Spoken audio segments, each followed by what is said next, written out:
जय श्री राम दोस्तों आज की इस वीडियो में हम आपको बताने वाले हैं देवोठनी एकादशी की दो पौराणिक व्रत कथाओं के बारे में। तो चलिए प्रभु का नाम लेते हुए हम कथा प्रारंभ करते हैं। एक राजा के राज्य में सभी लोग एकादशी का व्रत रखते थे। प्रजा तथा नौकर चाकरों से लेकर पशुओं तक को एकादशी के दिन अन्न नहीं दिया जाता था। एक दिन किसी दूसरे राज्य का एक व्यक्ति राजा के पास आकर बोला, महाराज कृपा करके मुझे नौकरी पर रख लें। तब राजा ने उसके सामने एक शर्त रखी कि ठीक है, रख लेते हैं, किंतु रोज तो तुम्हें खाने को सब कुछ मिलेगा, पर एकादशी को अन्न नहीं मिलेगा। उस व्यक्ति ने उस समय हाँ कर ली, पर एकादशी के दिन जब उसे फलाहार का सामान दिया गया तो वह राजा के सामने जाकर गिड़गिड़ाने लगा, महाराज इससे मेरा पेट नहीं भरेगा, मैं भूखा ही मर जाऊंगा, मुझे अन्न दे दो। राजा ने उसे शर्त की बात याद दिलाई, पर वह अन्न छोड़ने को राजी नहीं हुआ। तब राजा ने उसे आटा दाल चावल आदि दिए। वह नित्य की तरह नदी पर पहुंचा और स्नान कर भोजन पकाने लगा। जब भोजन बन गया तो वह भगवान को बुलाने लगा, आओ भगवान, भोजन तैयार है। उसके बुलाने पर पीतांबर धारण किए भगवान चतुर्भुज रूप में आ पहुंचे तथा प्रेम से उसके साथ भोजन करने लगे। भोजनादि करके भगवान अंतर्धान हो गए तथा वह अपने काम पर चला गया। 15 दिन बाद अगली एकादशी को वह राजा से कहने लगा कि महाराज मुझे दुगुना सामान दीजिए। उस दिन तो मैं भूखा ही रह गया। राजा ने कारण पूछा तो उसने बताया कि हमारे साथ भगवान भी खाते हैं, इसीलिए हम दोनों के लिए ये सामान पूरा नहीं होता। यह सुनकर राजा को बड़ा आश्चर्य हुआ। वह बोला, मैं नहीं मान सकता कि भगवान तुम्हारे साथ खाते हैं। मैं तो इतना व्रत रखता हूँ, पूजा करता हूँ, पर भगवान ने मुझे कभी दर्शन नहीं दिए। राजा की बात सुनकर वह बोला, महाराज यदि विश्वास न हो तो साथ चलकर देख लें। राजा एक पेड़ के पीछे छिपकर बैठ गया। उस व्यक्ति ने भोजन बनाया तथा भगवान को शाम तक पुकारता रहा, परंतु भगवान न आए।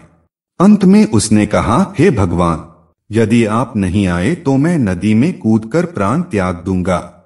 लेकिन भगवान नहीं आए। तब वह प्राण त्यागने के उद्देश्य से नदी की तरफ बढ़ा।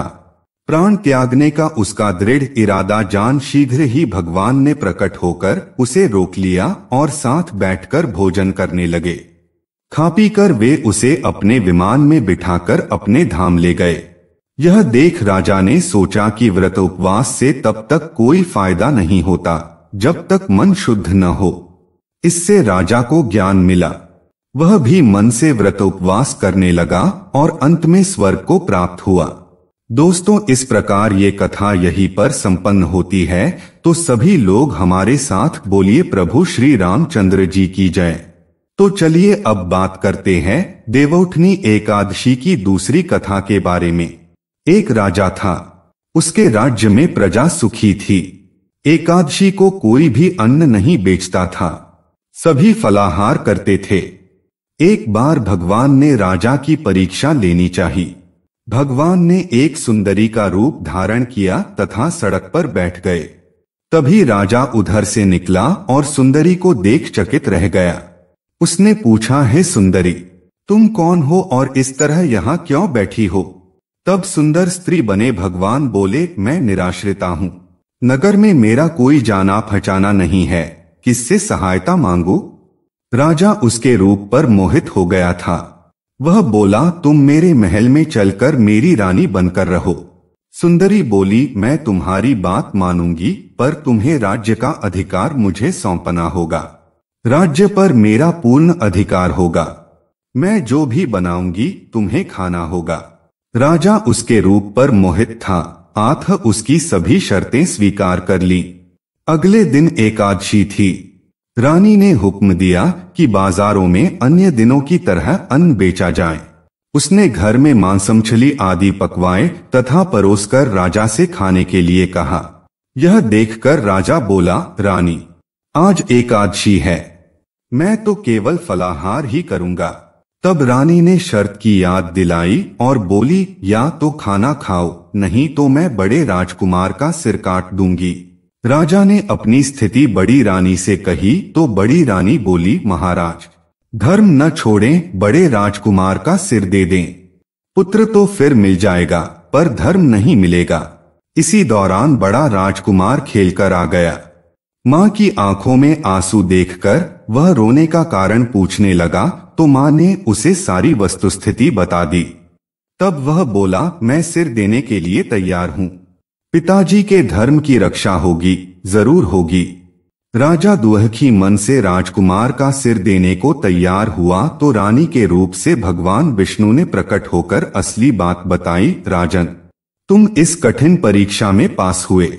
भगवान ने प्रसन्न मन से राजा से वर मांगने को कहा तो राजा बोला, आपका दिया सब कुछ है, हमारा उद्धार करें। उसी समय वहां एक विमान उतरा।